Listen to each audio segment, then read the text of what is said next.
नमस्कार दोस्तों, स्वागत है आपका स्ट्रीम एंड चिल चैनल पर। आज हम आपके लिए लेकर आए हैं एक ऐसी फिल्म की कहानी जो रहस्य, बदले और गहरे भावनात्मक दर्द से भरी है, ओल्ड बॉय।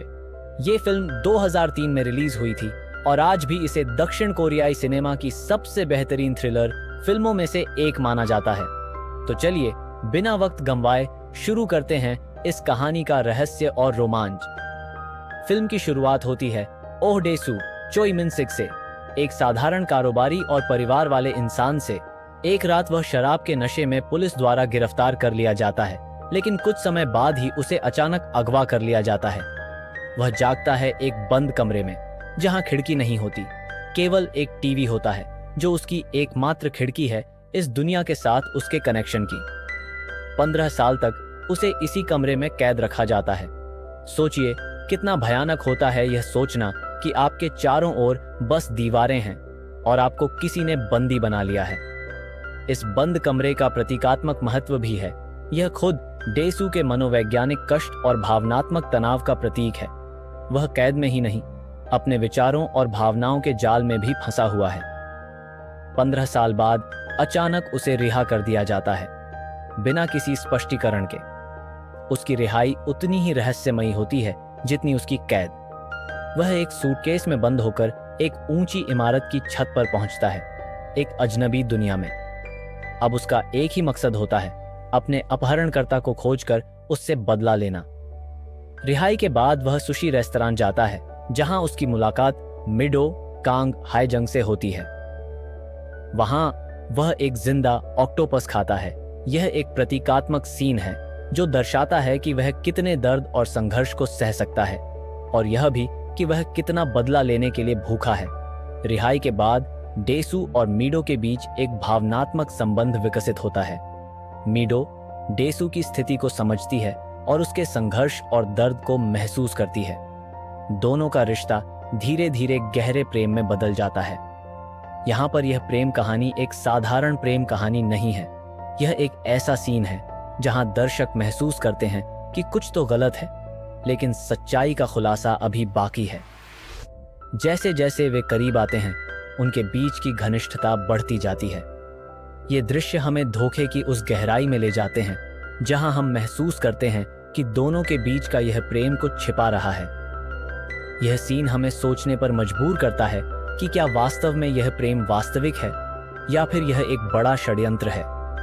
डेसू को जल्द ही पता चलता है कि उसके अपहरण के पीछे वूजिन यूजिताए का हाथ है।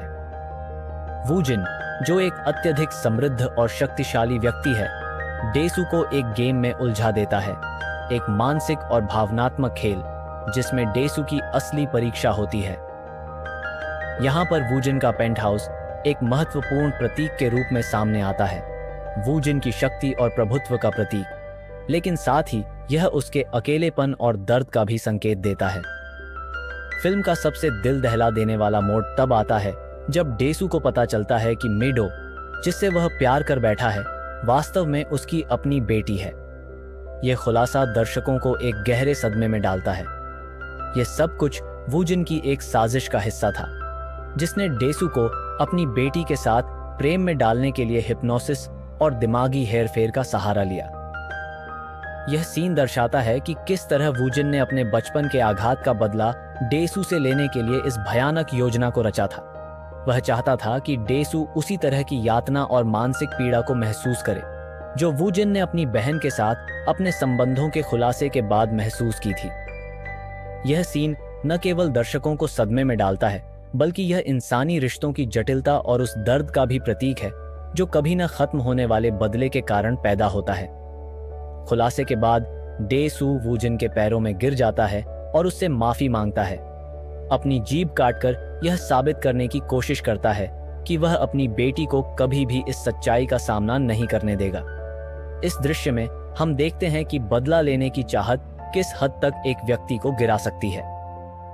यह सीन दर्शकों को गहरे दर्द और पश्चाताप की भावना से जोड़ता है, जहां डेसू अपनी गलती को कबूलते हुए वूजिन के सामने झुक जाता है।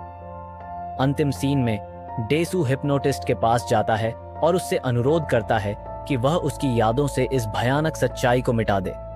वह चाहता है कि वह अपनी बेटी के साथ एक सामान्य जीवन जी सके, लेकिन फिल्म का अंत इस बात को अनुत्तरित छोड़ देता है कि क्या वह सच में अपनी यादों से छुटकारा पा पाएगा, या यह दर्द हमेशा के लिए उसकी आत्मा में बसा रहेगा। यहाँ पर भूलना एक महत्वपूर्ण प्रतीक बन जाता है। क्या सच्चाई जानना जरूरी है, या उस सच्चाई को भुला देना ही बेहतर होता है?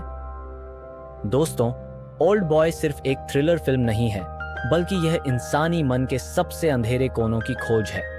यह फिल्म हमें दिखाती है कि बदला कभी भी पूर्ण नहीं होता, बल्कि वह और भी गहरे दर्द और यातना को जन्म देता है। तो अगर आपको यह कहानी पसंद आई हो तो इस वीडियो को लाइक करें और हमारे चैनल स्ट्रीम एंड चिल को सब्सक्राइब करें। हम जल्द ही आपको और भी अनोखी और रोमांचक कहानियां बताएंगे।